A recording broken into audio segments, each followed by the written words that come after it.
doing to help those who are in need. I don't know about everyone, but I assume that most of us don't have to look very far back in our family tree to see people who were struggling, people who had very little. And I stand on the shoulders of grandmother Sally. I stand on the shoulders of grandfather Tolliver, and those who were helped by angels, like the angels in this room. And as a result, my sisters and brother and I are afforded the lifestyle that we enjoy today.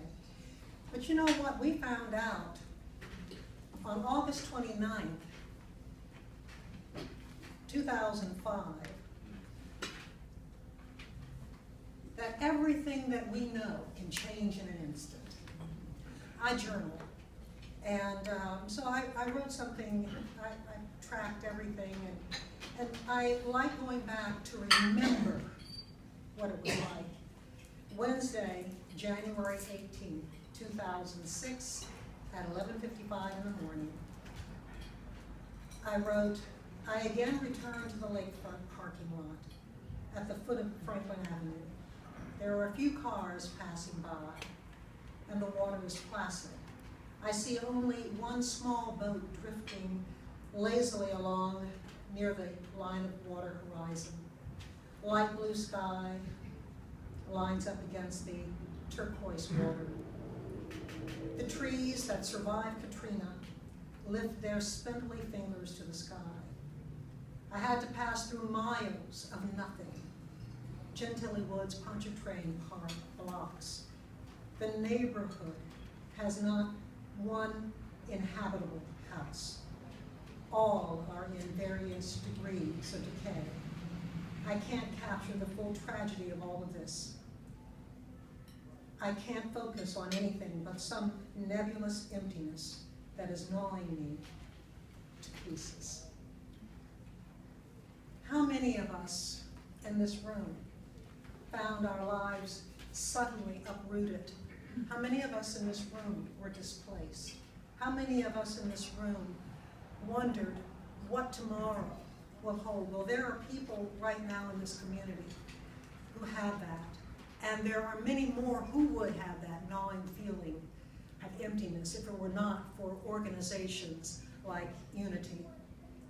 10 years ago, following Hurricane Katrina, one of the nation's worst engineering catastrophes, the levees collapsed. More than 1,600 people died in an instant. The people of New Orleans and the surrounding area became homeless. We are the only city in America where nearly all of us experienced homelessness together. Some of us experienced it for months, some for years. As with any major disaster, the poorest and most vulnerable people suffered the most, and their suffering persisted for a very long time. By January 2007, 11,619 people were living in abandoned buildings on the streets and in temporary homeless programs in New Orleans and Jefferson Parish, according to Unity's point-in-time count and estimate. By the fall of 2007, WWL-TV was reporting on the emergence of a large, squalid homeless camp outside City Hall. It was spiraling out of control, while another camp was fast growing at the corner of Claiborne and Canal. The Unity Collaborative, an award-winning coalition of 63 organizations providing housing and services for homeless and at-risk people in New Orleans and Jefferson Parish, sprang into action. Over a period of 8 months, Unity and its nonprofit member agencies made national news by permanently housing and providing support services to more than 460 people from these two camps. But Unity did not do it alone. They had government partners providing rent assistance. And they also had support from churches, synagogues, service organizations, and everyday citizens from across the area. People sent donations, churches served meals, school children made toiletry kits, landlords offered apartments, and many people went through their cupboards and donated household supplies, furniture, dishes, pots, pans, bed linens, whatever they could. Everything that people who have nothing needed so desperately to make a fresh start in life. This is a wonderful story of a community coming together to make sure that everyone has a home. And the story continues. While homelessness remains a persistent problem in New Orleans due to such factors as the high post-Katrina rents, difficulty accessing mental health care, and increase in substance abuse, and stagnant wages for low-income people, much progress has still been made. As WWL-TV reported last August, due to the efforts of Unity and the entire community to provide housing and services for its vulnerable residents, homelessness has decreased by 85%. 85%.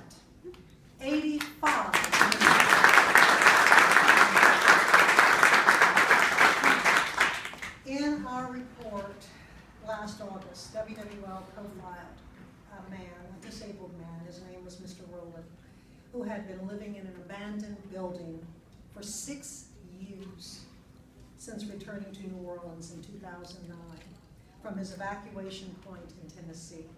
Unity and a partner agency housed him in an apartment with a case manager regularly coming to check on him. That is just one. Mr. Rowland is just one of the generations being affected by Unity. Because you see, when you help one, you help everyone in that person's generation. When my mother's mother was helped and was able to stay in her home because they were in danger of losing their home, but because of the assistance they received, they kept their home. It helped more than the Tolliver family. It helped the Roberts family and the McEwen family and all the families that came behind it. That's what this is. This is like throwing a life preserver into the sea of life, and the ripples go broader and broader and broader as the waves go out. When Katrina made all of us homeless together, we realized as never before the importance of home. I never forget, and I have another journal, I have dozens of them, and in one of them I talk about putting my key in my door and opening my door after being away from my home for a year and a half.